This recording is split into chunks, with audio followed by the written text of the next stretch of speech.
Olá, meu nome é Cláudia Cristina do Lago Borges, sou professora da Universidade Federal da Paraíba, professora do programa de pós-graduação Ensino de História, o Prof. História, e também professora do programa de pós-graduação em História, PPGH, também da UFPB.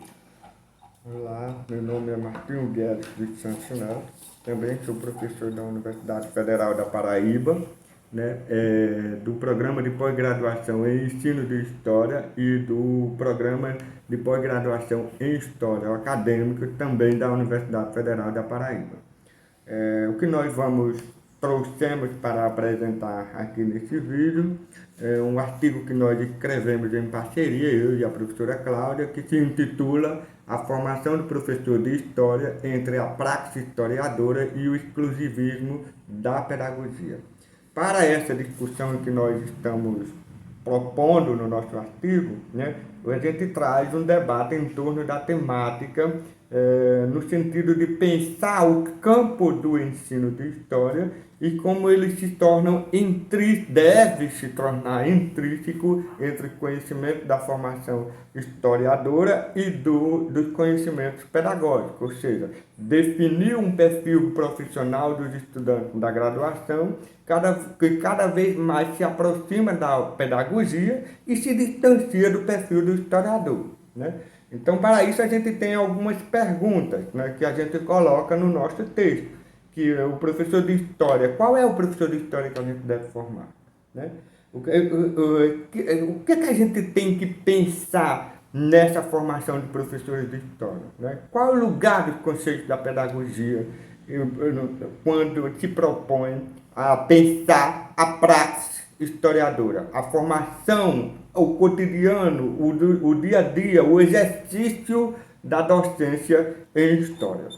E essa nossa discussão ela está pautada a partir das normativas que nós temos no Brasil, que é a Lei de Diretrizes de Base da Educação de 1996 e, recentemente, a Base Curricular Comum Nacional de 2017, que tem estabelecido diretrizes para a formação dos professores dos cursos de licenciatura.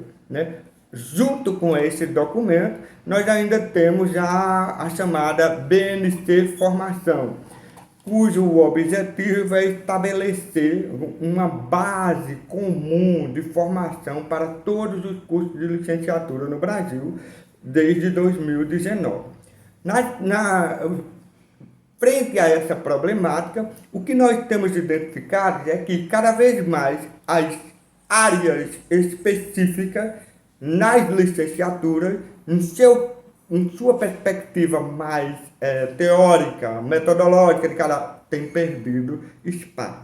E a pedagogia, a perspectiva pedagógica dessa formação tem ganhado cada vez mais espaço, em detrimento disso. Não que isso seja um problema, entretanto, o equilíbrio entre essa articulação pedagógica e historiadora, a gente percebe gradativamente um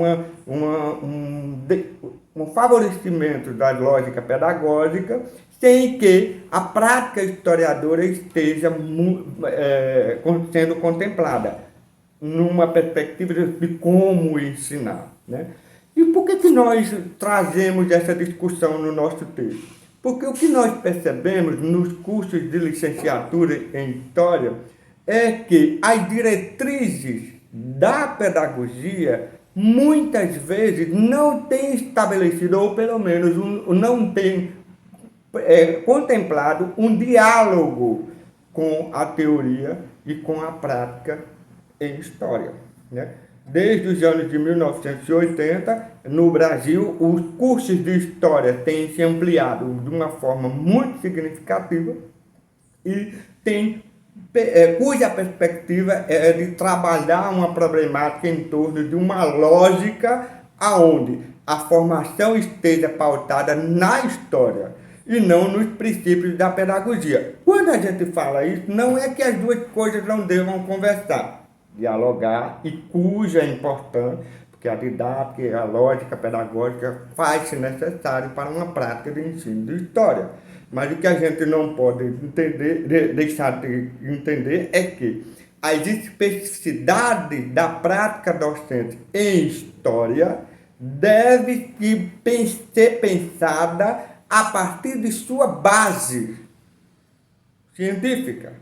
Ou seja, os conhecimentos pedagógicos precisam ser aplicados à história e não a história aplicada ao conhecimento da pedagogia. Né? Essa investigação que nós propomos, ela não se esgota e ela vai essencialmente para uma discussão das salas de aula, da prática historiadora dos professores na sala de aula. E um dos elementos que a gente tem percebido é que a formação continuada dos professores, elas cada vez mais têm sido buscadas nos programas de pós-graduação, mais especificamente nos programas de mestrado profissional em ensino de história, justamente para tentar sanar essa dificuldade numa relação entre a pedagogia e a história que ela não aparece na formação de uma forma mais intensa. Daí a minha colega, a professora Cláudia, vai explanar um pouco dessa formação continuada. Bom, então, continuando sobre a questão, a ideia da praxis do profissional, no caso do docente em história, durante muitos anos se imaginou, né, se fazia essa relação de que a formação do licenciado ela tinha que estar vinculada a essa formação exclusiva da pedagogia. E aí, ao longo, principalmente a partir das décadas de 70 em diante, a questão do ensino de história, ela começou a ser pensada não como uma área de formação, mas como uma área de objeto de pesquisa. Essa discussão tem um texto, num artigo de duas autoras, né? Ariana Lima Costa e Margarida Dias de Oliveira, e que elas vão falar o ensino de história como objeto de pesquisa no Brasil. E elas vão mostrar exatamente que essa perspectiva do ensino de história como objeto de pesquisa, a partir do final da década de 60 e década de 70 em diante, começa a criar corpo. E dentro dessas discussões, né, não só no âmbito acadêmico, mas também em termos institucionais, como uma organização como o ANPU, somente na década de 80, vai começar a trazer essas discussões de que o ensino de história ele não está só vinculado a partir de uma formação pedagógica, mas sim como um objeto de discussão também dentro da academia. E essas discussões que são trazidas para a academia, elas começam a ser pensadas não apenas no intuito de entender essa formação a partir de currículos ou a partir das estruturas, por exemplo, dos livros didáticos, mas também na própria questão da metodologia e da formação desses docentes que estão na sala de aula. E aí a gente tem uma conjuntura, a partir da década de 80 para cá, e isso vai ser mais intensificado a partir dos anos 2000, exatamente de pensar de como essa formação do professor ele deve ser feita.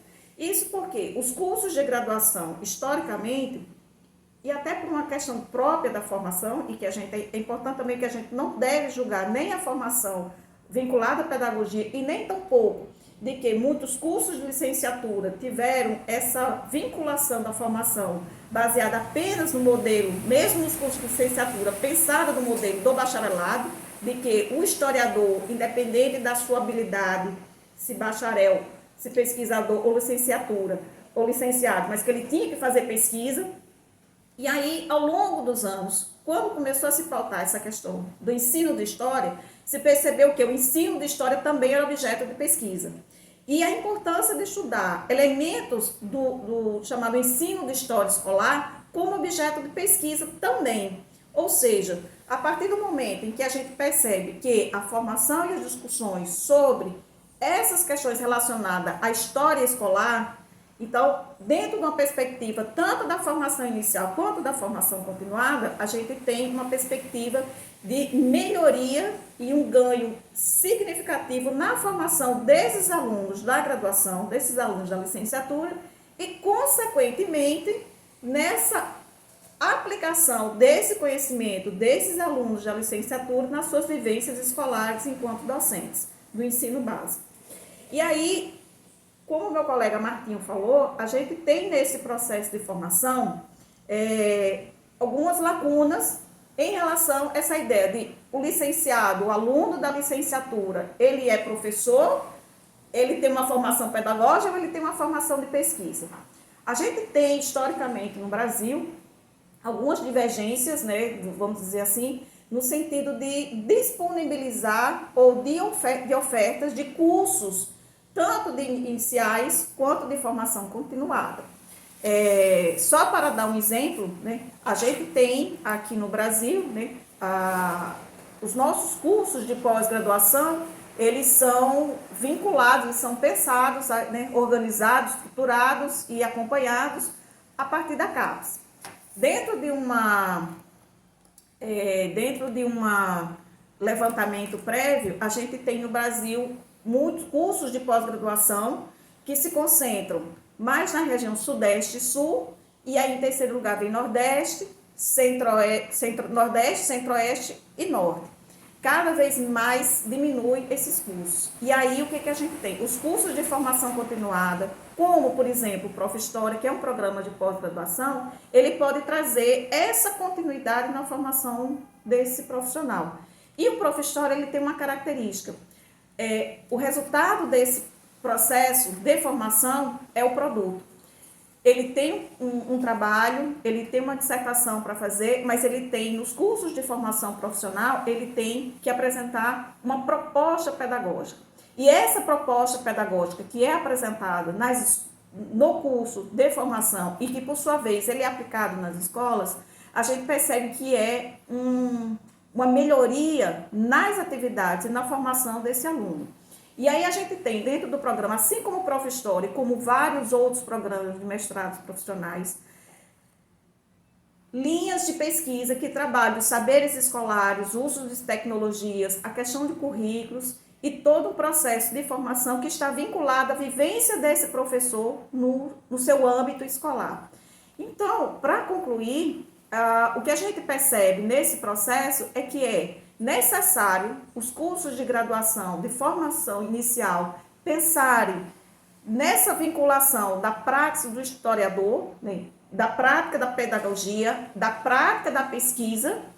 O professor ele nunca é desassociado do seu processo de ensino e pesquisa, mas que também os processos de formação continuada, elas podem também representar não só uma melhoria na formação desse professor, desse aluno e consequentemente desse egresso da graduação, mas também no seu trabalho futuro como professor na escola. A gente tem que pensar que a educação no Brasil, em qualquer lugar, ela tem que ser prioridade em relação, principalmente a educação básica, ela tem que ser prioridade. A gente tem que pensar que a educação, no caso da educação histórica, no ensino básico, na formação inicial desses alunos, sejam crianças ou adolescentes, é o passo inicial para que a gente tenha uma formação de pessoas que tenham a concepção do seu papel social, do seu papel histórico, dos seus direitos e da compreensão do seu universo, né, da sua sociedade como um todo. Então, para que a gente consiga isso no âmbito escolar, a gente também precisa pensar e transformar essas estruturas curriculares e nessas estruturas de formação também no processo de formação inicial e no processo de formação continuada dos professores. Essa é a nossa proposta de discussão, de apresentação e também nossa proposta de texto apresentada ao evento. Obrigada.